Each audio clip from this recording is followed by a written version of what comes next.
the Madman! Welcome to today's BOOMSDAY card reveal review. We're gonna start off with a card that I missed from 2 days ago. Storm Chaser. It's a 4-mana 3/4 Shaman card, Battle Cry. Draw a spell from your deck that costs 5 or more. This little guy has some interesting applications because he can go in 3 very different decks. It could go into Shudderwock in order to fetch your Volcano. Probably would want only 1 card max of this then to fetch 1 of 2 Volcanoes. Might fit into some sort of token aggression deck because then you can fetch your Bloodlust. There's the idea that if Storm Chaser ever draws you a card and you're playing a token deck, then the opponent pretty much always has to clear your board entirely, otherwise they can assume you have Bloodlust in your hand about to kill them. And then there's also this idea that it can fetch your Eureka in the combo deck, fetching Eureka and like maybe Malagos.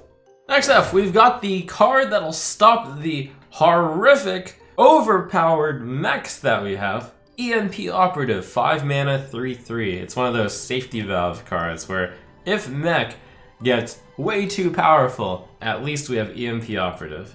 This will be an excellent tech card if everyone is playing Mech. Next up is Void Analyst, 2 mana, 2/2 Warlock Demon. Death Rattle, give all demons in your hand +1/+1. And a lot of people look at her and say, why don't I just put Keleseth in my deck? Well, the reason is, Vulgar Homunculus is a good card, and was not good enough by itself to oust Keleseth. So the question is, will Void Analyst be good enough alongside Vulgar Homunculus and perhaps Direwolf Alpha and Knife Juggler to be good enough? And I think the answer is no. So, not your day yet, Void Analyst, is my analysis. Sephorium Bomber is a 5 mana 5/5 neutral. Battle Cry, shuffle a bomb into your opponent's deck. When drawn, it explodes for 5 damage. So the 6 mana 6/5 was pretty much just a meme. It was only for Warrior, which is not that big of an aggressive deck, but I'm still just not seeing it. Even a 5 mana 5/5 Battle Cry deal 5 damage straight up, I'm not entirely sure if that would be that strong. Notably, you can kill your opponent in an extremely cruel and unusual way with Shudderwock this way, but you should just Life Drinker. Next up, we have Luna's Pocket Galaxy, a 7 mana mage legendary spell. Change the cost of minions in your deck to 1. So the potential mana savings on this card are gigantic! Also, you can discover this with Primordial Glyph, and you can fetch it with the Raven. However, before proclaiming its OP-ness to the world, we can see that the Druid quest did something very similar, and Barnabas came with a 8/8 with this effect. You get to skip the entire quest middleman, but you don't get a 5 mana 8/8. And also, Druid has more big cards than Mage. But with Mage, what are you looking to get? Is it meant to be played in a crazy combo deck, like the video demonstrated?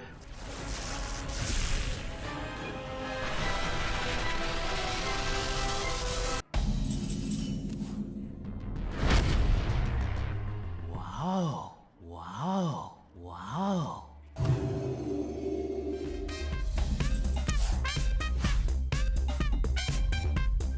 A curious result. I curse them all!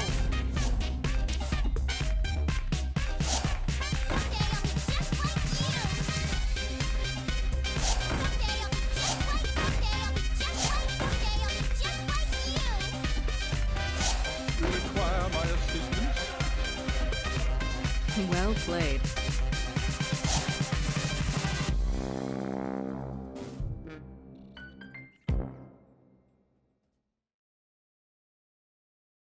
But more practical is probably just putting in big stuff in your deck, but then the question is, why aren't you just playing Druid? Because you need to reliably draw Luna's Pocket Galaxy while your big stuff is still in your deck. So the only way I really see Luna's Pocket Galaxy getting played is by having it discovered by Primordial Glyph, and then sometimes it's the right choice somehow.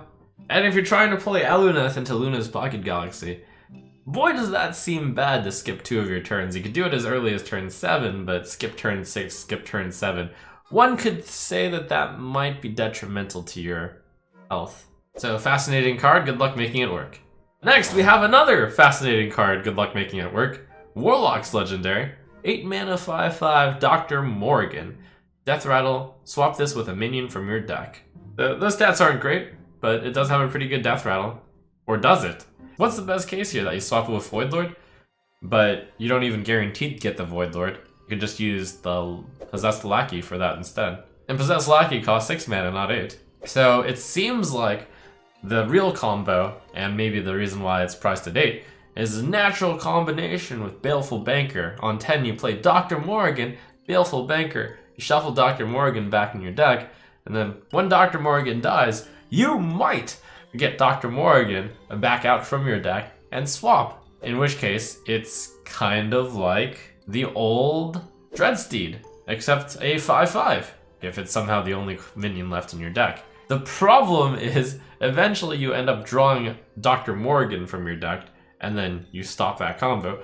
But what if you shuffled a lot of copies of Dr. Morrigan back in your deck? Like, you played a Baleful Banker, and then the next turn you played another Baleful Banker on Dr. Morrigan. Then you have 3 Dr. Morgans bouncing in and out of your deck, and you've dedicated so much of your deck in order to try to use an 8 mana 5/5 to win the game. Seems like a meme to me. Good luck making it work. Next up we have the Mage card, Meteorologist, 6 mana 3/3. Battle Cry: for each card in your hand, deal 1 damage to a random enemy. In the same theme as Astromancer, this card is rewarding you for having a big hand. Mage's sub-theme here is having a big hand. Will we see Big Hand Mage? If we are optimistic and think that Meteorologist might be played when you have a 7-card hand on average, which is kind of like Avenging Wrath, 2 damage less, 2 missiles less, but you get a 3/3 with it. And it's like, perhaps the most critical thing is there's no way you would run Cinderstorm in your control mage deck because damage dealt to the opponent's face is pretty much pointless. In the same vein, Meteorologist seems like it would be very difficult to justify in a big hand mage because that must be a control mage deck, which must mean that damage dealt to the opponent's face is nearly useless. Given that I kind of basically gave a good luck making this work rating to Astromancer, I think Meteorologist needs you really need a lot of luck to make this work. Next up, we have Galvanizer, 2 mana 1/2. It's a mech. Battle Cry: reduce the cost of mechs in your hand by 1. Reminiscent of Fireplume Harbinger, this Galvanizer has 1 more health on top of that elemental. Presumably you would want to hit a lot of mechs with this card, and we've learned that Fireplume Harbinger didn't work, and you put a lot of elementals into your deck. And while you certainly will put a lot of mechs in your deck, is the 1 extra health really enough to justify Galvanizer being good? We'll have to see the other mechs to really give the judgment on Galvanizer, but I'm feeling a little bit bearish on the mechs. We also have the Stormbringer, 7 mana Shaman legendary spell. Transform your minions into random legendary minions. This could evolve your 1 mana card all the way up to a 10 mana card. So the lower mana cards you're hitting, the higher the effect you're getting. And you want to have a bunch of minions. Now the main problem with a card like this is if you have a bunch of small minions on the board, one might want to skip the middleman of upgrading to legendary minions, and one might want to just Bloodlust and then kill the opponent.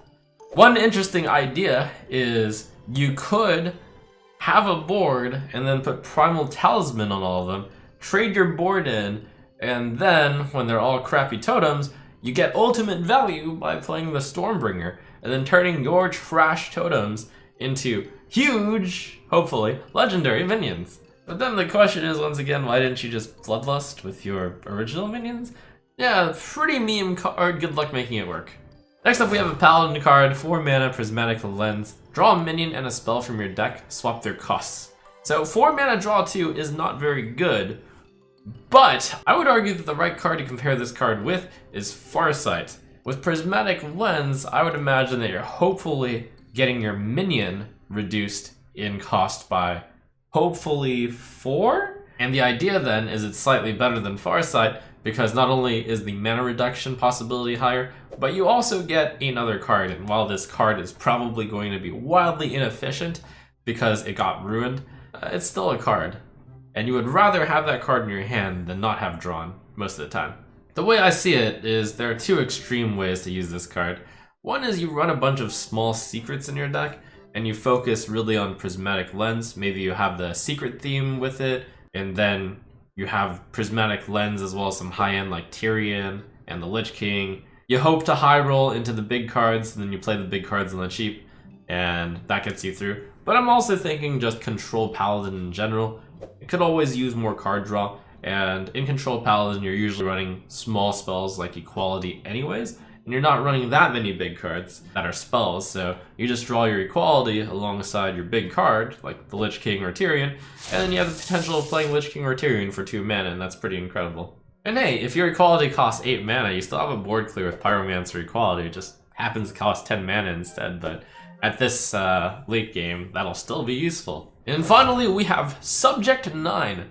5 mana 4/4 beast, battlecry, draw 5 different secrets from your deck. I mean, we can establish first what a fair rate of drawing cards would be on a 5 mana 4/4. Azure Drake was played a lot, that was draw 1 card, but you also got spell damage with it.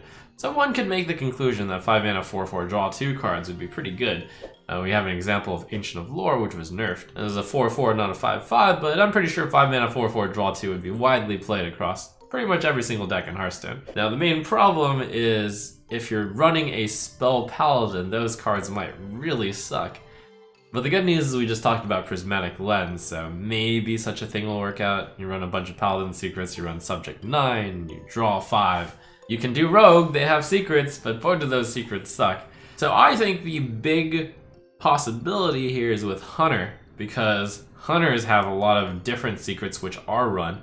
Rat Trap, Wandering Monster, Freezing Trap, Snake Trap, Venom Strike Trap. Every single one of those secrets has saw competitive play over the last meta. And no, they didn't just all go into the secret deck. There were some that were in the mid-range deck as well, because activating that Spellstone is really good. Not to mention the Emerald Spellstone keys off of secrets, so Subject 9 is just really good for that. And then for Mage, Mage does run Explosive Runes quite a lot of times, and sometimes Mirror Entity. So easy to fit in a Mirror Entity. You could fit in Mana Bind, it's actually pretty decent. You could fit in the Counterspell, you could fit in Spellbender maybe. So yeah, I could see Subject 9 being an incredible value card in Mage as well. It is a legendary and it's very tough to justify putting in that many cards into your deck for a one of.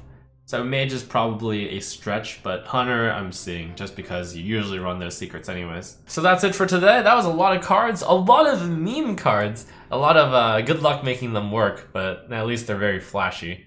And I think a lot of people will have a bunch of fun trying to make these cards work. The good and the bad times, we've been through them all. Never gonna give you up, never gonna let you down, never gonna run around. The Inspira, Wheezing Seal, Gyarados Slowbro, gotta catch 'em all, gotta catch 'em all.